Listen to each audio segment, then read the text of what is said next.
योगी ने विपक्ष पर जमकर हमला बोला है। सीएम योगी ने कहा कि 2017 से पहले की सरकारों ने यूपी की पहचान कर्फ्यू दंगा वाली बना दी थी, लेकिन अब यूपी में न कर्फ्यू न दंगा, सब चंगा।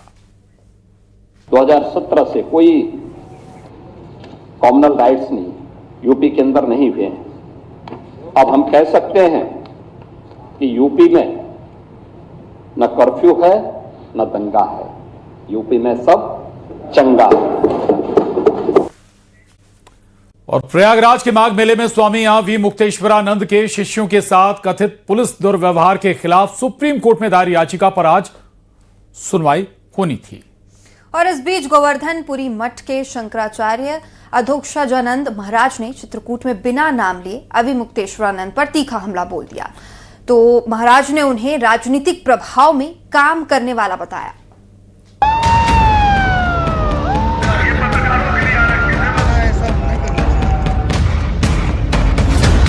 शंकराचार्य पर छिड़ी बहस,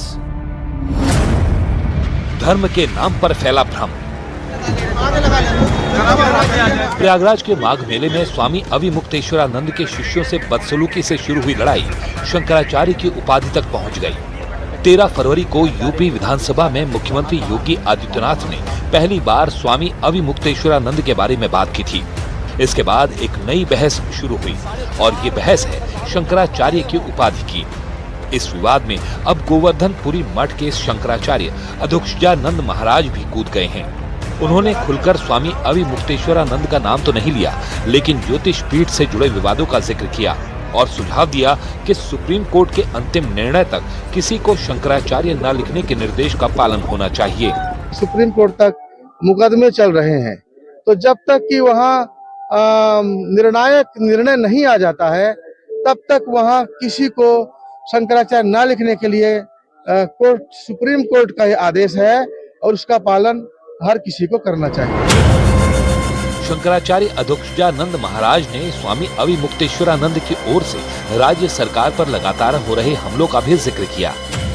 सनातन धर्म के रहनुमा के तौर पर वो जाने जाते हैं, लेकिन जब सनातन धर्म के विशेष उत्साह का, उत्सव का, खुशी का समय आता है, वो लोग उसको पचा नहीं पाते और अनर्गल बातें करते हैं, समाज में वैमनस्य और भेदभाव अफवाह फैलाने की कोशिश करते हैं। इससे पहले यूपी विधानसभा में योगी आदित्यनाथ ने भी स्वामी अवी मुक्तेश्वरानंद के मुद्दे पर बात की और खुलकर बोल दिया कि हर व्यक्ति शंकराचार्य नहीं हो सकता। शंकराचार्य नहीं लिख सकता। हर व्यक्ति हर पीठ के आचार्य के रूप में जाकर के जहां तहां वातावरण खराब नहीं कर सकता। उन मर्यादाओं का पालन सबको करना होगा। और अगर वो शंकराचार्य थे तो क्यों आप लोगों ने लाठीचार्ज किया था वाराणसी में? क्यों एफआईआर लॉन्च किया था? आप नैतिकता की बात करते हैं। 18 जनवरी को माघ मेले में मौनी अमावस्या पर अवी मुक्तेश्वरानंद पालकी में स्नान करने जा रहे थे, लेकिन शंकराचार्य स्वामी अवी मुक्तेश्वरानंद की पालकी पुलिस ने रोक दी थी। पुलिस ने उनसे पैदल संगम जाने को कहा था, लेकिन शंकराचार्य के शिष्य नहीं माने और पालकी लेकर आगे बढ़ने लगे। इस पर शिष्यों और पुलिस के बीच धक्का मुक्की शुरू हो गई थी। पुलिस ने कई शिष्यों को हिरासत में ले लिया था। इससे स्वामी अवी मुक्तेश्वरानंद नाराज हो गए थे। अफसरों ने उन्हें समझाने की कोशिश की थी, लेकिन वो नहीं माने। इसके बाद पुलिस ने शंकराचार्य के कई और समर्थकों को हिरासत में ले लिया था। शंकराचार्य की पालकी को खींचते हुए संगम से 1 किलोमीटर दूर ले जाया गया था। इसके बाद विरोध में शंकराचार्य 28 जनवरी तक अपने शिविर के बाहर धरने पर रहे थे। बाद में उन्होंने धरना खत्म किया, लेकिन यूपी के सीएम पर उनके हमले जारी रहे और देखते ही देखते मामला बढ़ गया। मुख्यमंत्री के बयान के बाद तो शंकराचार्य की उपाधि किसे मिले या ना मिले, इस बात पर बहस छिड़ गई है। और एसआईआर को लेकर अखिलेश लगातार बीजेपी पर हमलावर हैं। आज अखिलेश ने दावा किया है कि फॉर्म 7 के जरिए बीजेपी बड़ी साजिश कर रही है और एसपी के समर्थकों और पदाधिकारियों के नाम कटवाए भी जा रहे हैं। सीएम योगी ने अखिलेश के आरोपों पर करारा पलटवार किया। उन्होंने कहा, बगैर किसी जानकारी और सबूत के समाजवादी पार्टी फॉर्म 7 के नाम सिर्फ हल्ला मचा रही है। रिपोर्ट देखिए।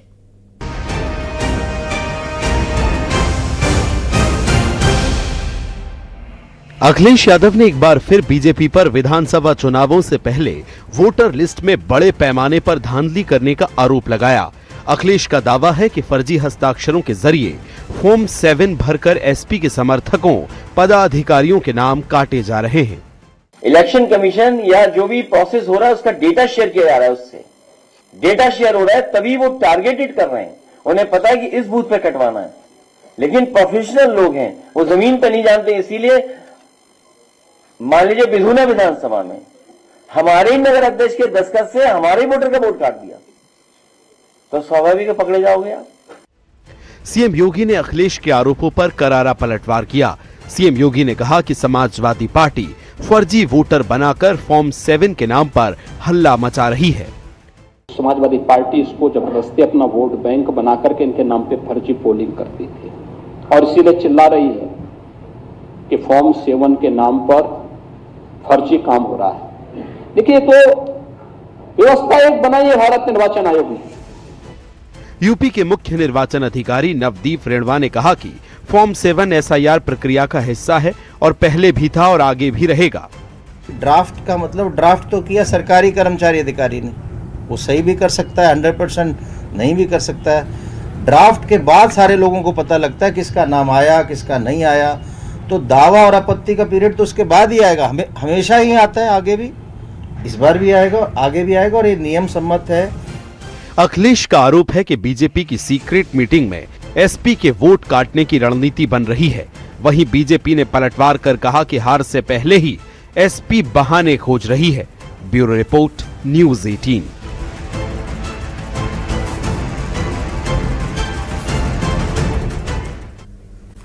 बहुत स्वागत है आपका न्यूज़ 18 मध्य प्रदेश छत्तीसगढ़ में और आप देख रहे हैं खबर असरदार।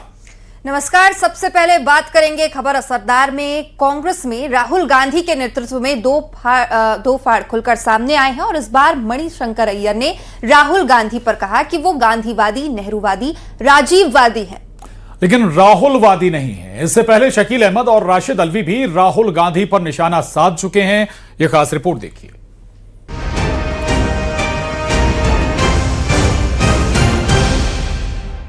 मणिशंकर अय्यर ने राहुल गांधी पर अब तक का सबसे बड़ा हमला बोला है। मणिशंकर अय्यर ने कहा कि राहुल भूल गए हैं कि मैं पार्टी का मेंबर हूं। उन्होंने कहा, मैं गांधीवादी हूं, मैं नेहरूवादी हूं, मैं राजीववादी हूं, लेकिन मैं राहुलवादी नहीं हूं। Mr. Rahul Gandhi has forgotten that I am a member of the party, and therefore I am a Gandhian, I am a Nehruvian, I am a Rajivian, but I am not a Rahulian. इसे लेकर BJP नेता प्रदीप भंडारी ने राहुल गांधी को लेकर घेरा है। उनका कहना है कि राहुल अब अपनी पार्टी के लोगों के ही निशाने पर हैं। कि जितने भी लोग कांग्रेस पार्टी के अंदर पूर्व में मंत्री संतरी रह चुके हैं, सब ये जानते हैं कि राहुल गांधी के अंदर कांग्रेस पार्टी का बंटादार होना तय है। अब कांग्रेस के नेता ही राहुल गांधी की लीडरशिप को रिजेक्ट कर चुके हैं। ये पहला मौका नहीं है जब राहुल गांधी के खिलाफ उनकी पार्टी के अंदर से आवाजें आती हैं। इससे पहले शकील अहमद और राशिद अल्वी ने भी राहुल गांधी पर निशाना साधा था। डरपोक एक शब्द है, बहुत अच्छा शब्द नहीं है मगर मैं इस्तेमाल कर रहा हूं।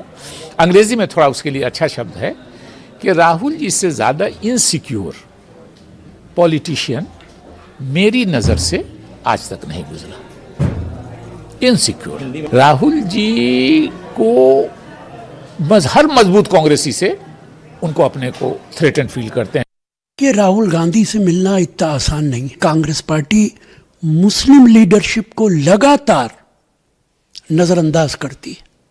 कांग्रेस के वरिष्ठ नेता मणिशंकर अय्यर ने एक बार फिर अपने बयान से पार्टी को मुश्किलों में डाल दिया है। राहुल के राजदार ही उनके खिलाफ सबसे बड़ा हमला कर रहे हैं। Bureau report, news 18।